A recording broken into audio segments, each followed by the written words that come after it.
Hello, friends. I hope that you are gathered with someone. Maybe you're doing a lawn chair gathering today. Maybe it's with the people in your home. Maybe you've called someone. Let's jump in.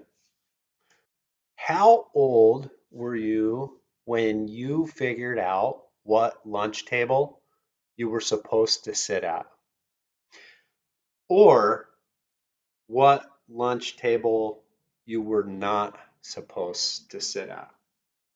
Can you remember the table where the weird kids sat, the rejects? Or maybe you say, that was the lunch table that I sat at.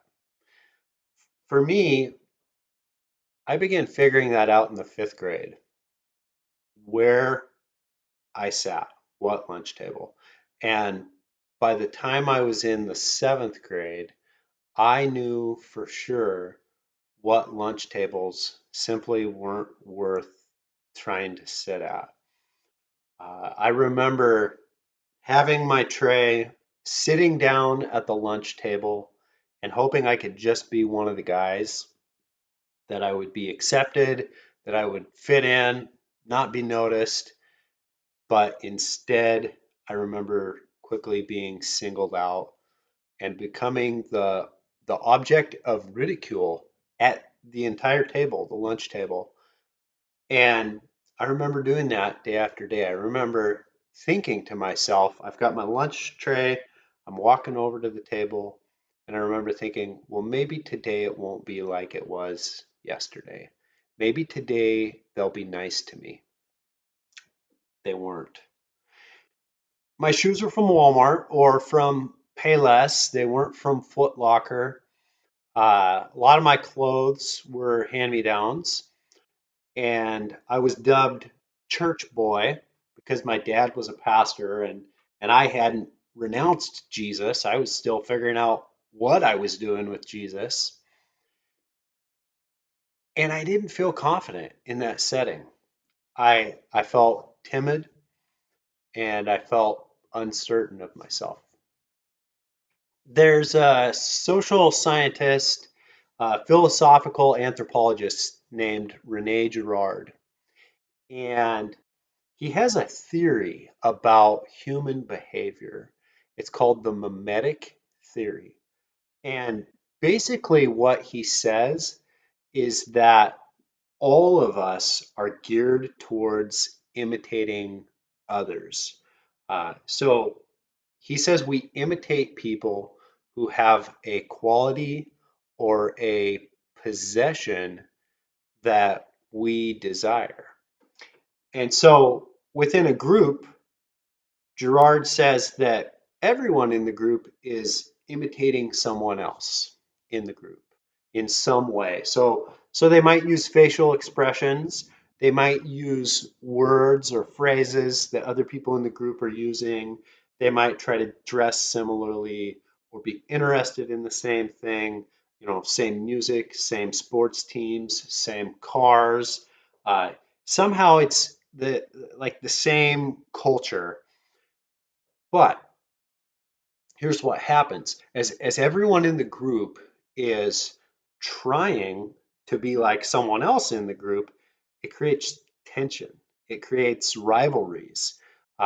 Every social group has conflict going on because he says we really aren't all alike. We are not all the same. And so as we are trying to imitate one another so that we can fit in, it creates this internal chaos. It's like on the one hand, we're saying, what, why are you trying to be like me? You're imitating me, but why won't you just be yourself? And on the other hand, it's, why aren't you trying to be like me? Like, what's wrong with me? And so being a part of a group creates fear and anxiety. And Rene Girard says that all of that tension is relieved when the group identifies a person who can't defend themselves. And Girard calls that person the scapegoat. The group focuses all of their negative energy on that person, the scapegoat. So all of the collective fear, all of the anxiety, all of the tension, it's projected onto that person or sometimes onto that group, another group of people, and the group vilifies them. They shame them, they bully them, they displace them, they exclude them, they dehumanize them. It's basically the group saying, we aren't going to pick on each other here. Let's all pick on that kid. And it makes it safe for everyone else. Now, that's the lunchroom version, but scapegoating doesn't just happen in lunchrooms, it happens all over the world. And sometimes it takes much uglier forms, forms of oppression and racism and brutality and bloodshed and murder. By making that decision as a group, we're picking on that kid. The group experiences a sense of tranquility and peace. That scapegoating mechanism, it functions like a release valve. Psh, lets off steam. All the social angst. People who would not normally be friends actually become friends when they do this, as they cast their blame and their shame and their rejection onto a more vulnerable person or group, someone who really can't defend themselves in that situation. And so, with that social angst released, the group is able to sit there and laugh and carry on and have a good time with one another. They really feel good about things when there's a scapegoat who has been somehow burdened and excluded and sent away, and the group has this temporary kind of relief. And on the one hand, their feelings of peace are real. They they feel real, but on the other hand, that peace is completely an illusion. It's not real at all. And so Rene Girard says that this is one of the founding myths of society. He says it's built into relationships and structures and systems of our world, and it results in oppression of all kinds of people, poor, people of different races and nations and different people groups. Now, for me, in the lunchroom in the seventh grade, I ended up at the table with all the other kids who had also been scapegoated, who had no one to sit with. We all ended up at this table where none of us knew one another, hardly at all. So I remember there was a Hispanic boy, Latino, who could not speak very much English. And I remember sitting there and trying to make conversation with him, but it really was difficult because I had not had any Spanish at that point. And there were kids who were socially awkward. And there were nerds who had not found their niche group. They had not found the way to be cool as a nerd. There were kids who were poor. There were nose pickers and kids who were just dubbed weird kids, kids who looked like they hadn't had a shower in a month, and kids who had disabilities. And there we all sat. And we were not sitting there trying to imitate one another. We really didn't have all that much in common that we knew of, except that the other kids didn't want us at their table. We'd all been scapegoated. And so while the lunchroom was full of laughter and carrying on, the way I felt, and I imagine the way that all of us felt at that scapegoat table, was that we wished we had a place at the table. We felt like we really didn't have a place. Now, this doesn't just happen at the lunch table. It happens all over the place. So here's your first discussion question to have with the people you are gathered with. It's, have you ever witnessed a person or a group being treated in this way, being scapegoated? Tell your story. What happened? So go ahead, pause the video, have that conversation.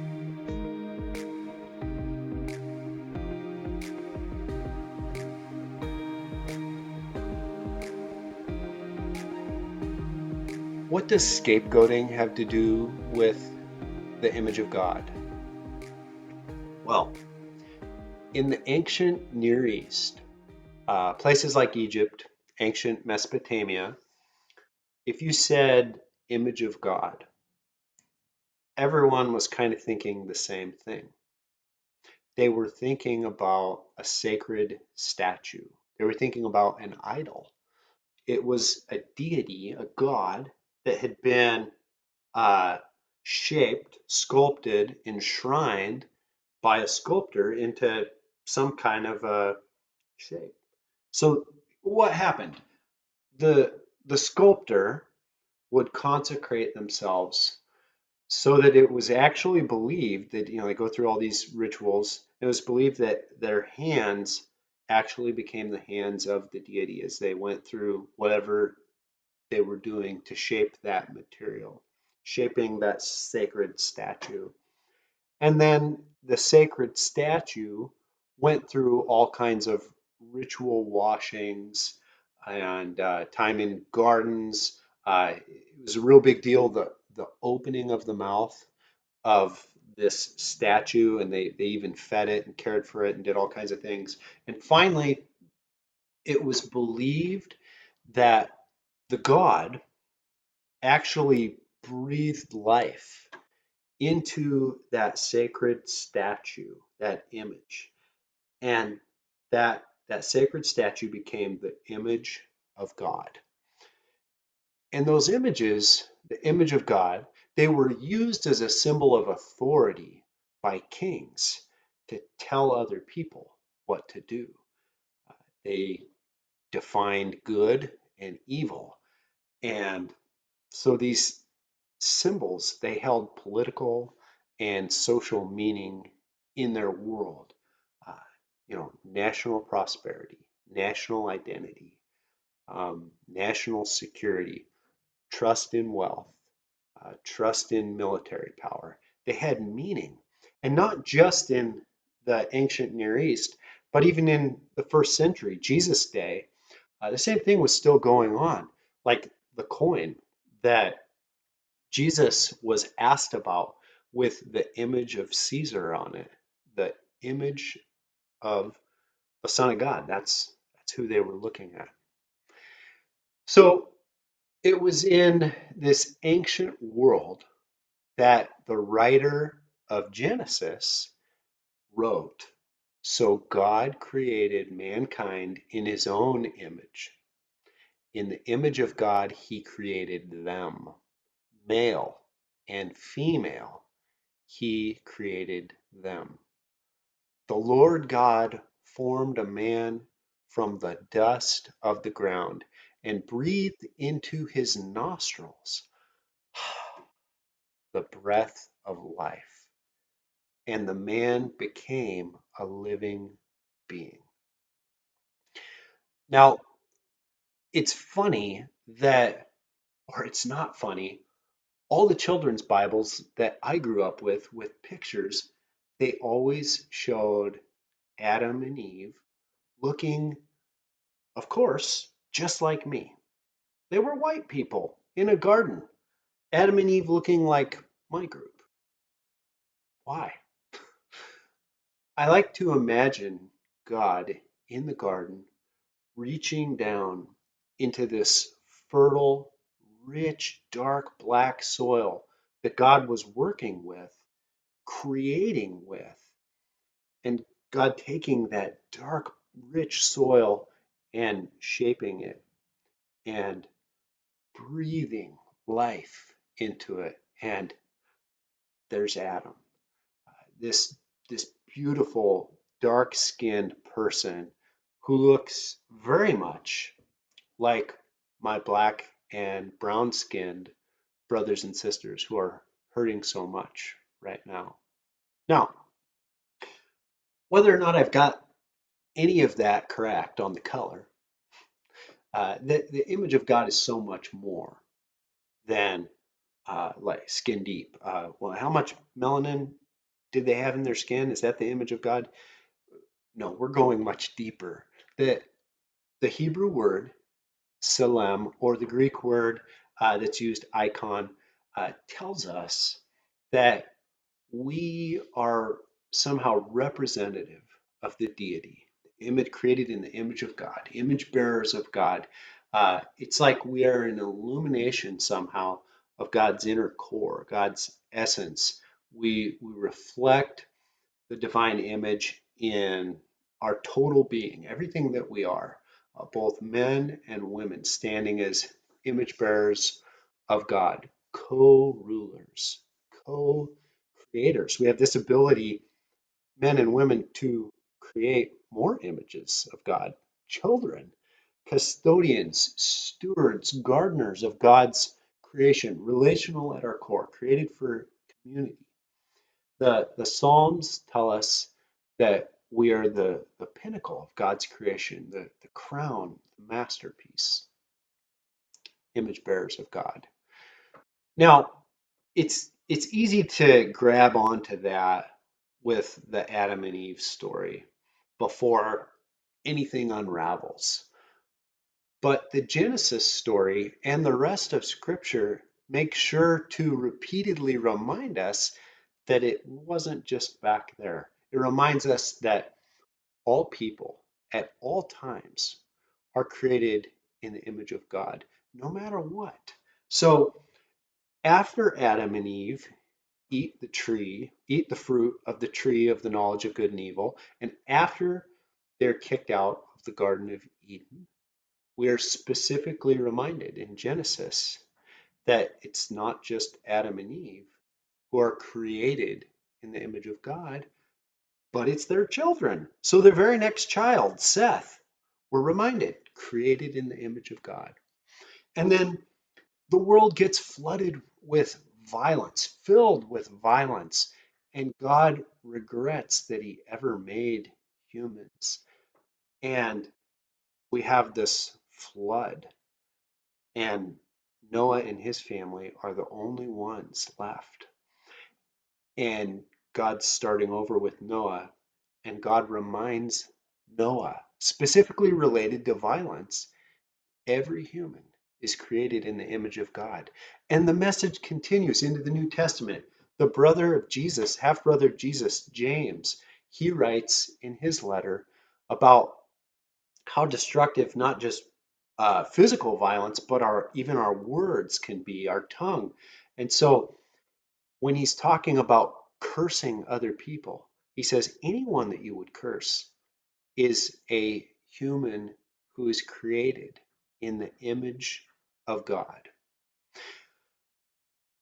Theologian N.T. Wright says that image bearers, they're kind of like an angled mirror.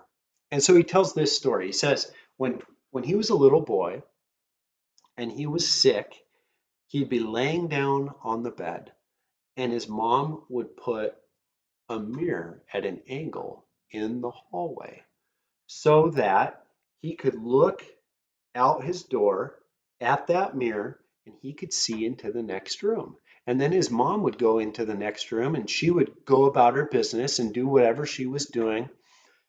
And he could see her. He didn't feel alone and she could see him.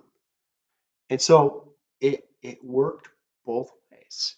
And N.T. Wright says that image bearers of God function kind of like an angled mirror.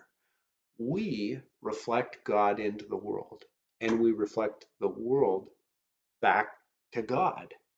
And the Apostle Paul, he he gets at this same idea. He says it this way. 2 Corinthians 3, he says, "The Lord is spirit, and where the Lord's spirit is, there is freedom." All of us are looking with unveiled faces at the glory of the Lord, as if we were looking in a mirror. We are being transformed into that same image from one degree of glory to the next degree of glory.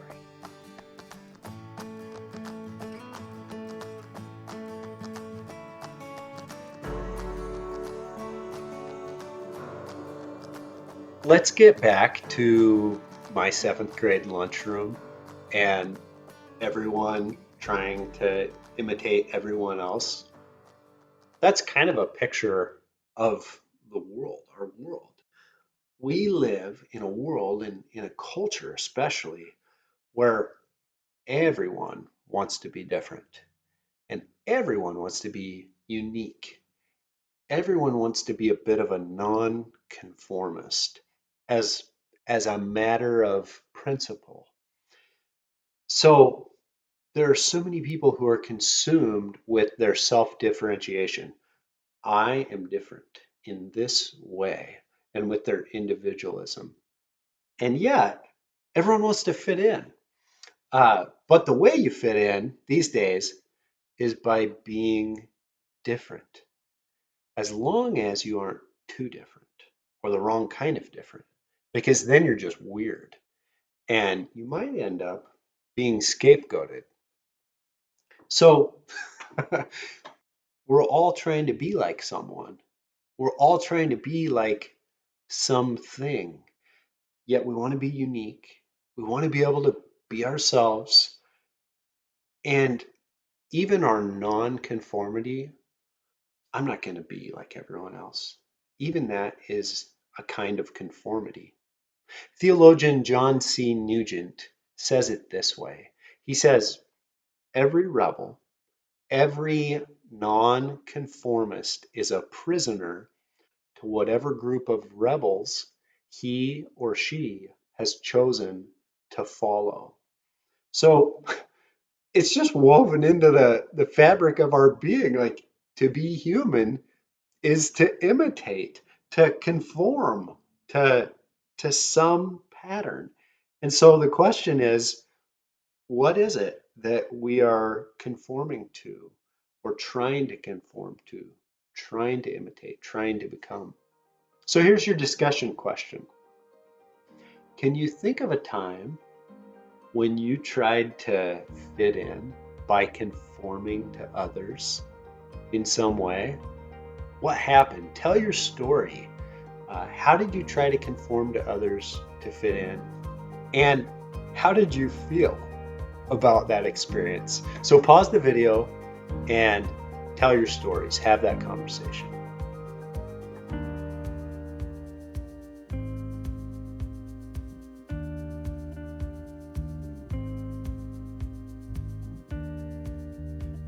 The Bible talks about Jesus as the ultimate image of God, the exact representation, the exact likeness of God, radiating the exact character of God, the visible image of the invisible God, the human as God intended, the Son of Man. That's the nickname Jesus uses for himself over and over.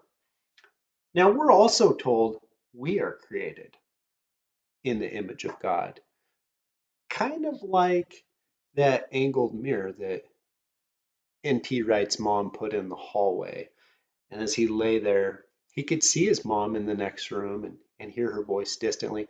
But if we're using that picture, Jesus is the image of God, more like little N.T. Wright, little Tommy Wright's mom just walking right into the room. And she hands him a cup of cold water and she puts a cool cloth on his head. And the mirror doesn't matter when you've got the mom right there. Both images of God.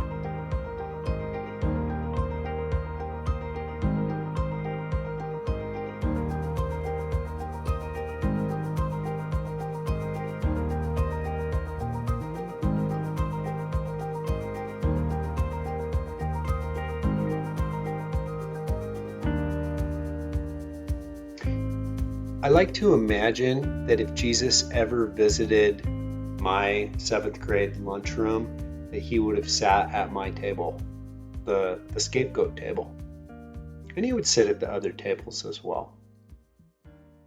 But when Jesus sat with us, he would know what it's like to have all the other kids in the lunchroom say, let's not pick on one another.